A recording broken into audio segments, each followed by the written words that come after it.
I have some pictures of the moon from last night, and it's clearly in right at smack dab in the middle of Scorpio. So I'm having some back and forth with the whole tropical versus Vedic astrology, because if you actually look in the sky, like I just said, the moon is clearly right next to Antares, the flashy orange star in Scorpio. Nonetheless, moon in Sagittarius, January 23rd. So the moon, put it this way, it did change signs on the 23rd at 11:29, and it will be where it's at until the 26th. And it is at, I believe, let me see, I just looked at this, I think 22 degrees.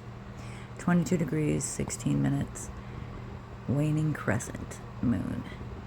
As the waning crescent moon drapes its silvery veil across the celestial expanse of Sagittarius Deacon 3, which I find that really hard to believe because this tropical Vedic, I'm telling you, I'm a little confused. I mean, I am and I'm not. I'm wondering, was tropical just a hijack altogether? Okay, anyway, because how could it be in Sagittarius Deacon 3 if it's not even to Sagittarius at all yet? But you find yourself belief is a powerful thing. Belief is one hell of a drug. No, it is. So, I mean, if you've been believing this, then it makes sense. But now I'm going to have to start reading both of them, plain and simple, because it's kind of hard for me to come to terms with a 23-degree difference. Well, I'll tell you what it's hard to come to terms with is that, well, I've been studying this for a few decades, what it's hard to come to terms with, and I've always noticed this because I've always been a sky watcher, that the planets were in the constellation before the one that tropical will say. Nonetheless, you find yourself at a crossroads where the expansive nature of fire meets the introspective quality of closure. This phase invites you to shed old beliefs and let go of what no longer serves you, allowing the embers of your past to illuminate the path ahead. Picture the archer, poised and ready. This is a moment for you to take aim with clarity, channeling your inner wisdom to discern what truly matters. Reflect on the lessons learned and embrace the courage to release the weight of expectations that have tethered you. I would say get rid of expectations altogether. Then you'll be pleasantly surprised on occasion. In this sacred space, make room for new visions. Feel the tension dissipate as you align with your authentic self and set your sights on a future that resonates with your deepest values. Couldn't agree more. In practical terms, use this waning energy to engage in purposeful introspection. Create a ritual that symbolizes your release, perhaps a fire ceremony to burn away old narratives, or a journaling session to articulate what you wish to let go. As you engage in this process, allow your intuition to guide you towards the clarity you seek. This is not merely an end, it's an invitation to reclaim your narrative and redefine your direction. Embrace the adventure of uncertainty, for within it lies the potential for profound transformation. As the moonlight fades, let your spirit ignite with possibility. Trust that each release brings you closer to the essence of who you are meant to become. I do kind of like that. And we're about to have a new moon in Aquarius, actually, on January 28th at 8 degrees. All right. Fixed energy. And yes, traditionally, Uranus does rule Aquarius. Traditionally Saturn rules Aquarius, both Aquarius and Capricorn. But a lot of people didn't know that. Or I don't know about a lot of people, but opportunities taking, so this is for the upcoming new moon on January 28th at 7:15 p.m. Eastern, 8 degrees, 42 minutes. For example, my moon is at 10 degrees, so this will do something because it's within an orb, if you will, which you could do like a 3-degree orb.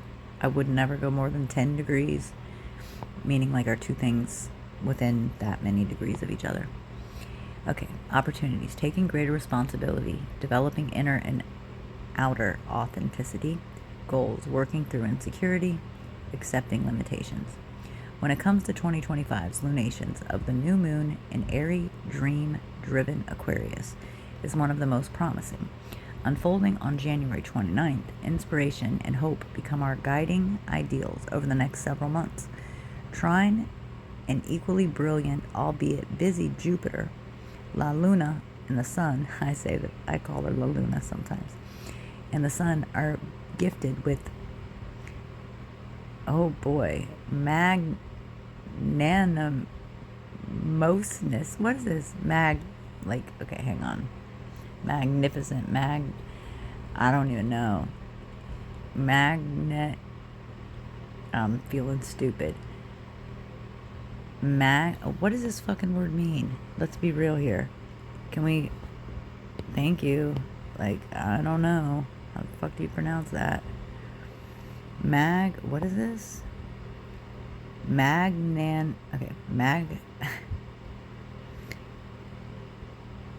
Animousness. It's like animosity. Magnanimousness. What is the quality of being noble? This is a first for me. Generous and forgiving. It can also refer to having a lofty spirit of noble ideas. So synonyms are nobility, grandeur, high-mindedness, and large-heartedness. Spreading the hosting love around is a magnanimous act. The vice president was magnanimous. The word magnanimous, that's what it's got to be. It comes from the Latin words magnus, meaning great, and animus, meaning soul. Interesting. Let's see this real quick. Did you know? No? And let me hear that. Magnanimous. I knew it, but it took me a minute. Magnanimous. All right. Showing or suggesting a lofty, in the air. Is that what lofty means? Elevated in character and spirit. Elevated in status. Having a haughty, overbearing manner. That's a new one right there. Supercilious. Supercilious. The silliest one of all. Coolly and patronizingly haughty. What is haughty? Haughty. Like a haughty, blatantly and disdainfully proud, having or showing an attitude of superiority and contempt for people of things perceived to be inferior. Haughty aristocrats. Haughty young beauty never did. I'm gonna guess that's where haughty Haughtily came from. Haughtiness. Did you know the connotations of haughty? Someone who is haughty looks down on others. Like toity-woity is what I'm getting out of that. And that position high above everyone else is present in the word's etymology. Haughty traces back to the Anglo-French halt or halt, which means literally high. The word has strong negative connotations. Someone who is described as haughty is proud in the worst way. This is not the pride a parent feels for a child who's worked hard at something, and it's not the pride a marathoner feels for completing a race. The word haughty communicates a kind of pride that is obviously full of contempt for others deemed inferior or unworthy. The word is not applied only to people. Haughty often modifies nouns like glare, look, appearance, and attitude. Arrogant, assumptive, bumptious. Bumptious. Presumptuously, obtusely, and often noisily self-assertive, obtrusive. While we uncovered evidence dating bumptious, that's how he said, bumptious to the beginning of the 19th century, the word was uncommon enough decades later, still uncommon, sons and daughters, that Edward Buller Lytton included the following in his 1850 My Novel. She holds her head higher, I think, said the landlord, smiling. She was always not exactly proud but what I calls bumptious. I never heard that word before, said the person, laying down his knife and fork. Bumptious indeed, though, I believe. It is not in the dictionary, has crept into familiar parlance, especially amongst young folks at school and college. The word is, of course, now in the dictionary. Our notes that it comes from the noun bump and the titious of fractious. Fractious. Oh, look at me. Trending to be troublesome, unruly. Tending to be quarrelsome, irritable. These are all words I didn't know. The Latin verb. Oh, I definitely don't know how to pronounce that. Frangere. I need to hear it.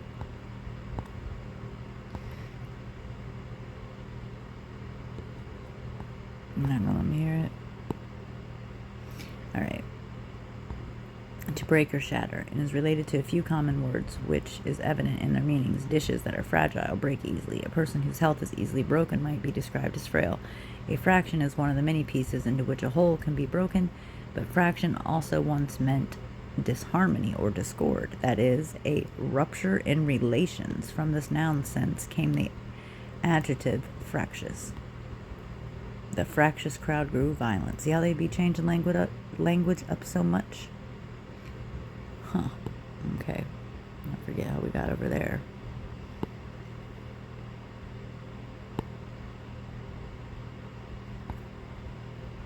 Haughty.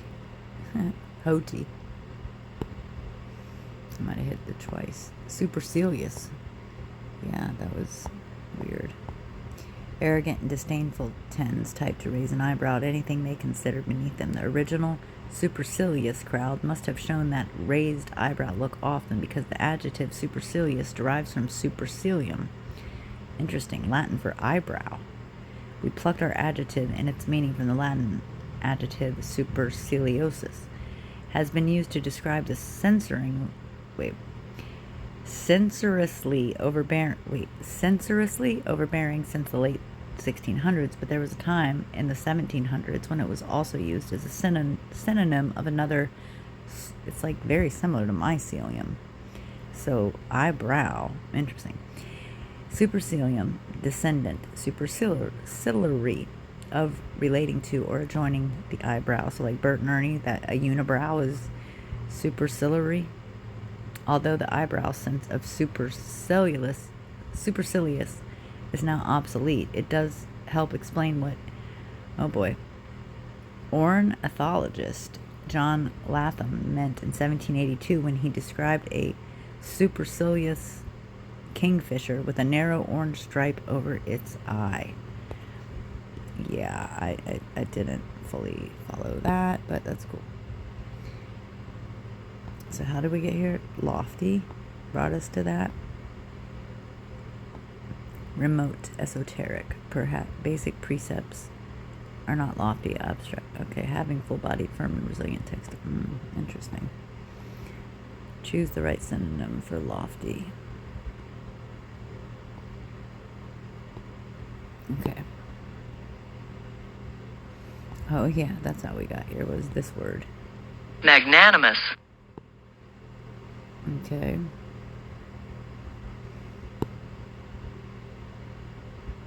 Oh, well, since it did bring us here. Now, how come I just looked at the sky app and it said that the moon was at 22%? Well, it said it was at, let me rephrase. It said it was at 22 degrees, not, this is 13.9% full. That's what that means. All right. The intermediate moon phase is the last phase of the lunar month. It starts just after the third quarter moon and lasts until the following new moon.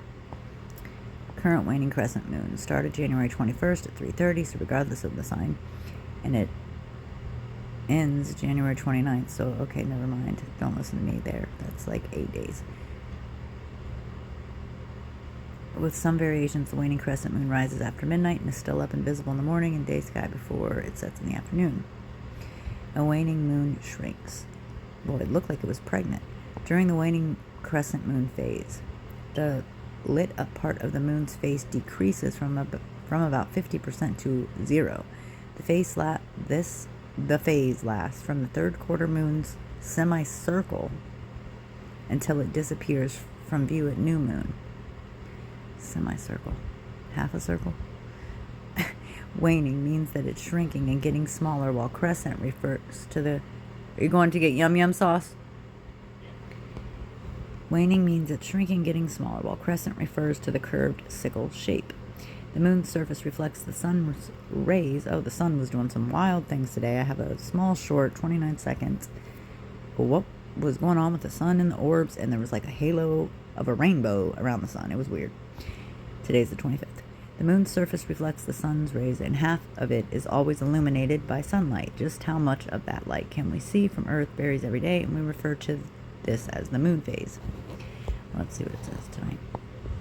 So tonight It is 7:35, or just turned 7:36.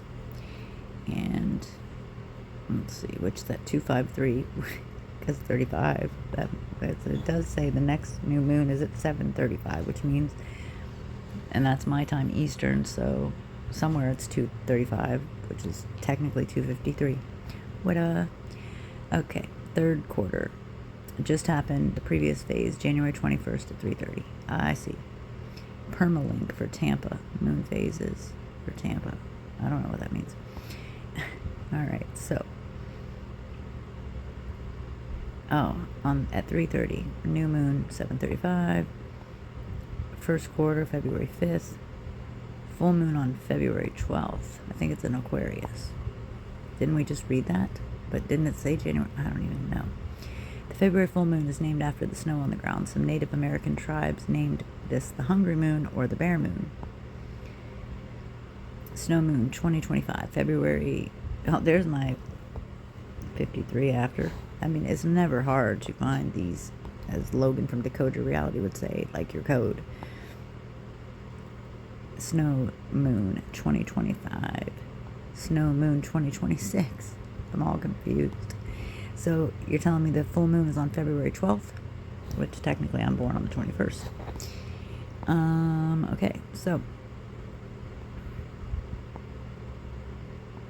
snow moon is the full moon in February, named after the abundant snowfall in the northern hemisphere. Some North American tribes named it the Hungry Moon due to the scarce food sources. I doubt it was just North American tribes, but in hard hunting conditions during midwinter, while others named it Bear Moon, referring to bear cubs being born this time of year.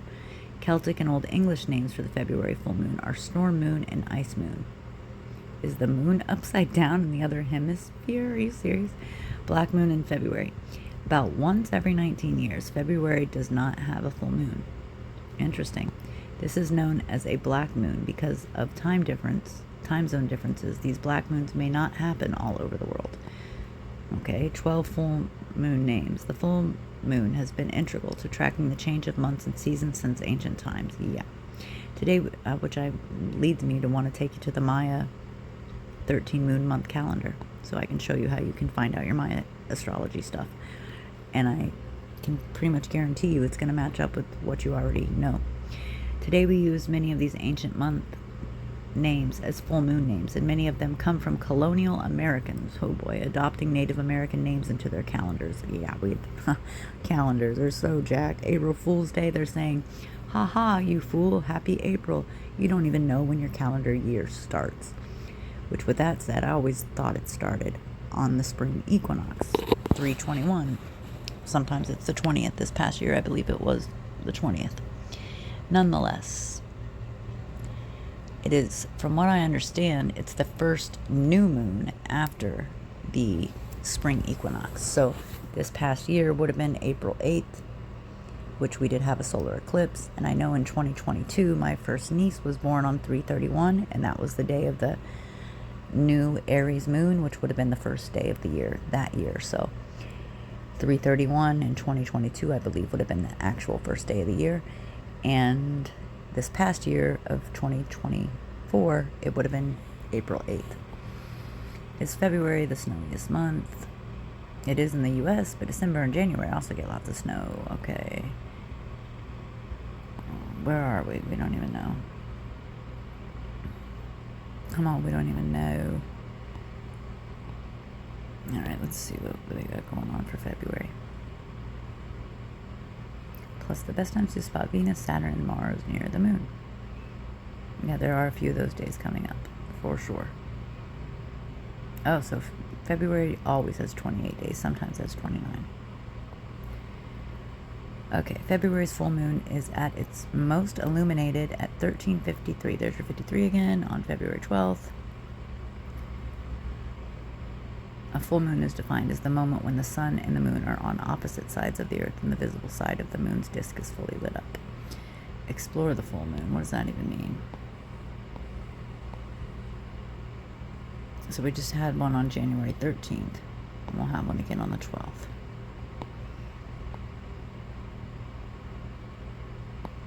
Okay, wait, what does it say? The reason why we cannot see the entire illuminated hemisphere of the moon during some full moons is that the moon's orbit around Earth is inclined at an angle of about 5 degrees in relation to the Earth's orbital plane, the ecliptic. If the full moon occurs at a moment when the moon is above or below the ecliptic, we view the moon at an angle that diminishes the illumination percentage by a tiny amount. The moon is in constant motion around the Earth, so technically speaking, the full moon only lasts for an instant of time. This means the exact time for full moon is during the day on parts of the planet at different times.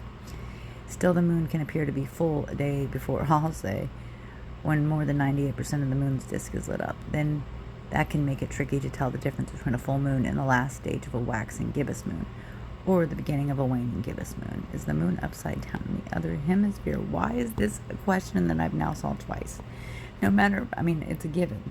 No matter where in the world you are, you see the same moon in the sky. No way. But your location does make a difference in where, when, and how you see it sometimes out for sure. Because like when I was in New York compared to Florida, very different. Okay, waning gibbous is seen from New Zealand. Your location determines when you get to see the moon. Is the moon upside down in the other hemisphere just for kicks and giggles?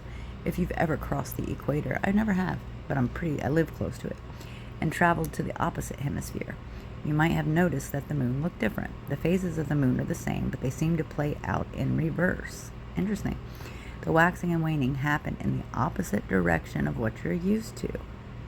And if you look very closely at a full moon, you may notice that it looks strangely unfamiliar. The darker lunar lowlands on its surface no longer producing the pareidotic image of the man in the moon you're accustomed to. I had my own lunar epiphany when traveling to New Zealand as a 16-year-old exchange student in the 90s. My friends back home in Germany had teased me after I speculated if the moon would appear the other way around down under. The first thing I did was send them a picture of the waning crescent moon shining brightly in the sky above New Zealand's green rolling hills, with the right side of the moon's face illuminated instead of the left. It's more so like projection dome. It may seem like a fantastical notion to those of us that have never contemplated or experienced it, but is actually true. People in the opposite hemisphere really do see the moon upside down, or are we seeing it upside down? Yeah, exactly. It's you who's upside down. Of course, it makes sense if you think about it.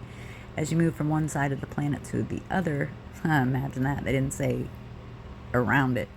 They said from one side to the other. Just saying.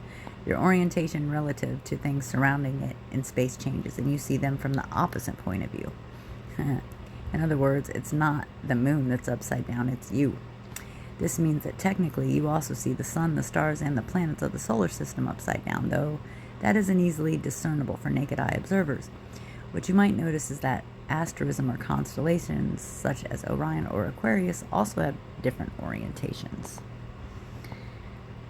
That's wild, how the moon looks northern hemisphere. Interesting. It's all about the cones and rods of the eyeball, and it's all about the eyeball too. Interesting. I don't know what we're getting. Okay, I guess, maybe. Exactly upside down only at the poles. That said, the moon doesn't appear flipped by exactly 180 degrees. That's interesting, because I often say pretty much everything they present to us is at least 180 degrees off kilter of what it really is. For example, from North America, with that from Australia, the moon's apparent orientation depends on your latitude. So as you move north or south, and when you think longitude would have been like up and down, but it's not. I don't know. So as you move north or south, it will appear to rotate by the angle equivalent to the degrees of latitude you cross. Live moon phase. The real-time moon phase simulation in our moon calculator shows the current moon at a location of your choice. Open the pages for different locations to compare the moon's orientation. Know that the moon's orientation also depends on the local time of day, so choosing locations on very different longitudes will skew the results. For example, the difference in latitude between New York and Sydney, Australia is about 73 degrees, so the moon will appear rotated by that amount to a Sydneyite visiting the Big Apple. For the same reason, the moon seems to lie on its side when viewed close to the equator, with the crescent moon sometimes appearing like a golden boat roaming the night sky. I get that. The only place where the moon's disk will appear rotated by precisely 180 degrees are the North Pole versus the South Pole, which we don't seem to be allowed to go to. First quarter moon above Antarctica. In the southern sky, the moon appears to wax from left to right following the new moon instead of right to left. Another aspect that sets the moon's appearance in the northern hemisphere apart from its appearance south of the equator is how it traverses the sky. Wherever you are, the moon rises somewhere in the east and sets somewhere in the west. Yeah, just like the sun. But what happens in between depends on the part of the world you're in. North of the equator, the moon rises at an angle that points toward the south, making it feel like it travels from left to right. In the southern hemisphere, it goes north after moonrise. Okay, and it looks like it's moving from right to left. Close to the equator, like 28 degrees above it, the moon rises vertically and passes overhead. Yeah, it does. Hardly deviating north or south. Well, mine does, like, depending on what time of year it is, if it's winter or if it's summer, till it vertically drops below the horizon in the west. At the poles, it effectively circles around you. Oh, geez, on a horizontal path, though it stays below the horizon for about half of each lunar month. Weird. See it for yourself in our night sky map by comparing moon's path today in France to its trajectory in Ecuador, in New Zealand, and at the South Pole. Well, let me see.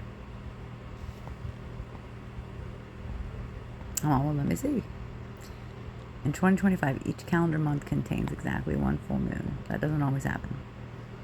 But that's why blue moons aren't all that rare. Just saying. Tonight's sky in Paris. Mercury rise and set in Paris, fairly close to the sun. Okay, are they going to give us comparisons? Well, anyway, time and date, as you can see right there, is a good site. And then just put in your city. Okay, well, you would go here, and then you would have to probably hit sunrise and sunset, then moonrise, and then the night sky button. But this is a really good app because it tells you, well, exactly what the moon's doing. It tells you how many hours we have as nighttime, 14 hours, 51 minutes. Sunset, wow, a while ago. End of twilight, a while ago. Start of twilight, a while ago. Or no, that's in the morning. Sunrise, wow, at 8:28 a.m. Okay, so Venus, Mars, Jupiter, and Saturn are all on display. Okay, we don't want Paris, though. We want Tampa. Let's see. I wonder where it's going to pick this up from. Okay. And I'll tell you what's not below the horizon is Venus. So it thinks I'm in Paris. It does. Okay. That's why I was asking, did we want to do that? Tampa. Okay, there we go. So, isn't that something? So, France has a whole extra hour. Because I said 14:51, I think. And our nighttime is only consisting of 13 hours and 15 minutes. Sunset at 6:04. Twilight just ended. And our sunrise is at 7:19, a whole hour different. Okay. So, let's see. Search. It should say, okay, and it does. I just wanted to make sure.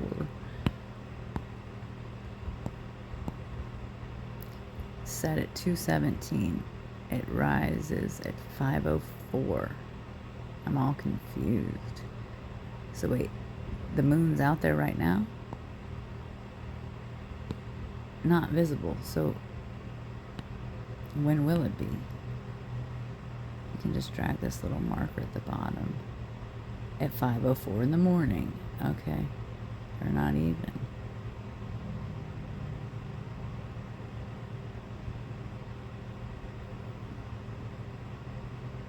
Yeah, 5:03, 5:04.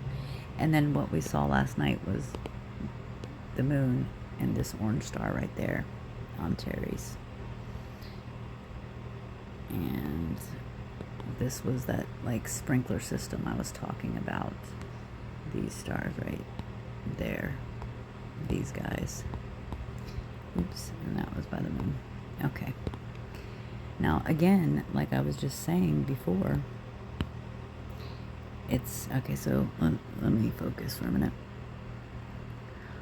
Venus rises at, I mean, I know she's already out there. She sits in the sky high. So she's best to see at 6:15 if you can. Our twin planet. I never knew that exactly. The brightest planet in our sky, Venus, has much in common with Earth. A brief overview of Venus. Venus is the second planet from the Sun and the closest to Earth's orbital plane. It is a rocky planet, and its size, structure, and chemical composition is similar to that of Earth. For this reason, Venus is often called Earth's twin. At the same time, Venus is dramatically different from Earth. The planet is covered by thick clouds with sulfuric acid, and the average surface temperature is about 480 degrees Celsius, 900 degrees Fahrenheit, making it the hottest planet in the solar system. It's a haughty. Venus. The hidden patterns of Venus's movement across the sky. This is cool. Venus performs a dazzling 19-month dance as the morning and evening star, but digging into the data reveals more subtle patterns. On October 19, 2023, Venus delighted skywatchers as the planet reached its maximum brightness. Next, on October 23rd, Venus arrived.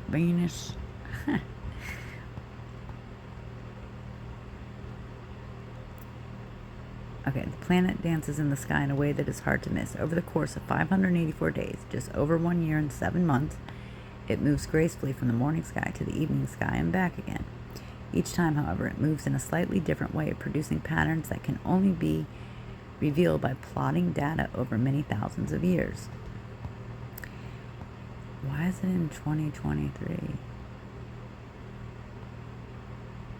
Okay, I guess maybe it's an example. Really? Okay, wait. Because I thought I've seen Venus in the same year in the morning and also in the night. 2023, toward the end of August, Venus emerged from the glare of the sun and began a roughly 7-month reign as the morning star. It's easy to spot. Venus reaches its maximum brightness around the 17th of September. A month or so later, on October 23rd, it reaches its farthest distance. Okay. Venus moves into the evening sky. In April 2024, Venus disappears back into the glare of the sun. In July 2024, it re-emerges in the western sky and begins 7 months or so as the evening star. It's interesting that it's 7 months, isn't it? 7. The planet arrives at its farthest evening. Yeah, see that? We just had that. I was just going to say it was just at greatest elongation. Its farthest evening distance from the sun, which I guess is why it's so high in the sky, January 10th, 2025. In March 2025, Venus is again swallowed by the sun and is reborn as the morning star. The entire cycle of Venus from morning star to evening star and back again takes 583.92 days to complete. That's what is referred to as a synodic period of Venus. Why greatest elongation west and east? When Venus is the morning star, it reaches greatest elongation west. This name can be confusing, I'll say, because it's in the west right now and it's a night star. In the morning, Venus shines brightly in the eastern sky. However, Venus lies west of the sun as the pair travel across the sky from the eastern horizon to the western. Well, because it's it's faster than the sun, I think. I don't even know. No, it can't be. I don't know. Likewise, when it can't be. Likewise, when it shines as the evening star in the western sky, Venus lies to the east of the sun. Yeah, which it does right now, as they journey from east to west. Why is Venus never too far from? Well, because it's close. Maximum distance in the sky between Venus and the sun. In other words, the distance at greatest elongation is roughly 46 degrees. Movement with movements. Hidden inside the eye-catching motions of the morning star and the evening star are more subtle patterns. That's what I was thinking it was going to show us, is like the flower of life pattern. Venus's maximum distance from the sun is never precisely the same from one greatest elongation to the next. It varies by a few degrees. However, as we noted in a story in June, Venus repeats a near identical sequence of greatest elongations every 8 years. This repetition occurs because Venus's synodic period falls into alignment with, see, that's sidereal astrology, Vedic, that's what I was talking about, I think at the beginning of this video, with Earth's sidereal year, which is the period of its orbit around the sun with respect to the stars. 8 Earth sidereal years equals 2,222 days and 0.8. 5 Venus synodic periods equals 2919. Difference is 2.48 days. Subtlety within subtleties, yet there are even more subtle rhythms underpinning Venus's movements. The 8-year sequence of greatest elongation repeats. I remember in 2013 it was eclipsed, and that happens every so often. We wanted to see what would happen if we plotted the greatest elongations of Venus over many thousands of years. To do this, we used a mathematical model of the solar system called development inform. I always have an issue with this word, but I was doing birth charts, natal charts before all the apps, and you had to use if I look at it, infamous. It's a book of where all the planets and the sun and the moon and all that is at. Okay. DE431 predicts the position of the planets over a period of around 30,000 years. The following chart shows every greatest elongation of Venus from BCE 1299, 12,999, it's 99, my home is, roughly 15,000 years ago, to CE 16999. What do CE and BCE mean? Each dot on the chart represents the greatest. There are 37,530 dots in total. But what does that look like? Torus fields? Hello? What else does that look like? Cones and rods of the eye and the way that light works? I don't know. Stonehenge built in today. Real far apart. Okay. When we crunched the numbers and plotted the data on the chart, we found the dots form 10 lines that run from left to right as waves. The dots within each individual line are separated by 8 years. These are the near identical greatest elongations that take place every year. I thought they said 7 months. They did. If greatest elongations were perfectly identical every 8 years, there would be 10 horizontal lines running across the chart. Instead, because greatest elongations differ by a tiny fraction of a degree every 8 years, the result is 10 wavy lines. Families of waves. We can see from the chart that all greatest elongations of Venus are within a few degrees of 46. We can also see that the 10 wavy lines from 2 groups of 5 lines each. One group of lines shows bigger differences in the peaks and troves of its waves. One group of the lines shows bigger differences in the peaks and troughs of its waves. Thank you. These are greatest elongation soon. Yeah. If you want to make me a bowl. On the left side of the chart, these evening elongations have a range. Well, I need to go look at Venus real quick. Roughly 6,000 years from now, these morning elongations. Where are we now? Why does it think it's 2023? I'm just curious. I thought they were going to show us. Okay, so time and date, highly recommend it. Put in your city. And then basically, you hit the live button, it'll go to live. You can hit the search button. So for example, they better gave me a yum sauce. So I have been wondering what star is. So that was Saturn? Okay, now I feel silly. Because, well, this was the thing. I thought Saturn was... No. Hang on. No. But Saturn should be out there, but let's see what time does it set. 9:09, and it's so. And what time does Venus set? After. So that is so weird. So that has been Saturn to the left of Venus. Why is it to the left? Why is it to the west of it? I don't know. Because I just don't know.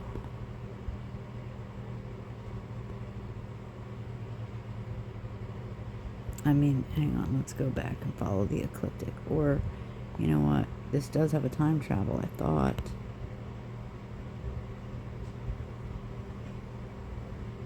Okay. Play. No. I wanted it to go forward. Which way are we going? Okay, wait, let's go from... Oh, today's the 20th. Not really. Oh, I'm stoked. Yum yum and chicken. You got no veggies. Yeah, alright. Sure. I wanted to watch Venus, and where's Venus? Okay, so this is going from yesterday's sunrise Okay, so now it's visible, I think, is what they're saying. Alright, so what we should see, if I did this properly, is Venus should enter the picture soon. I mean, you would think, like, should be not far behind it. Oops. Okay. Well, that's weird then. To me. Well, that's weird then.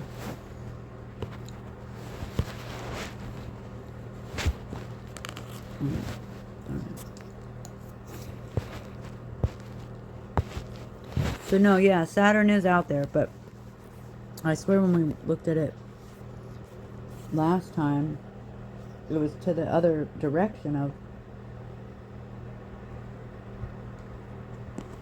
I mean, I guess it would have to be to the west. But, let's see. So Mars is already up, too? Why does it say that? Oh. Today, please.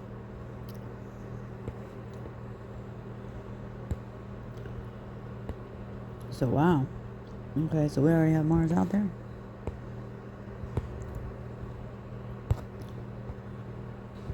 Mars rose at 4:45. It'll be best at 11:46. Sets at 6:47 a.m.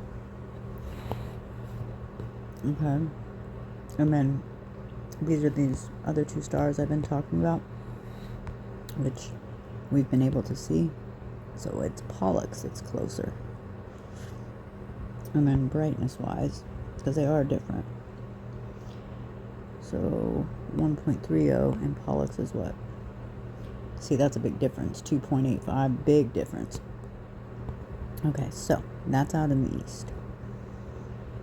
That's Capella, or I'm sorry, that's Capella. One of these is Capella. This one, the brightest one.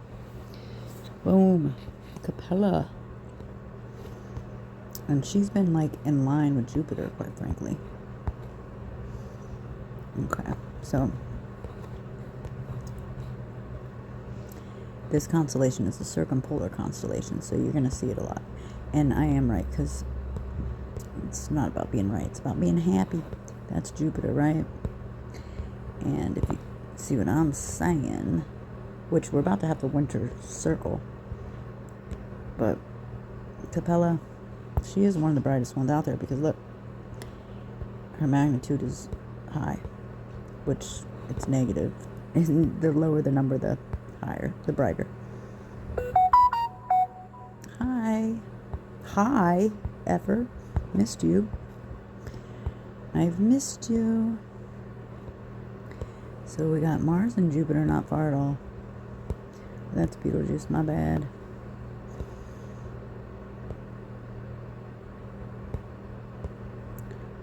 And I literally do have that freckle. It's kind of crazy. Alright, so we're going to go check the sky out real quick and see what we can see.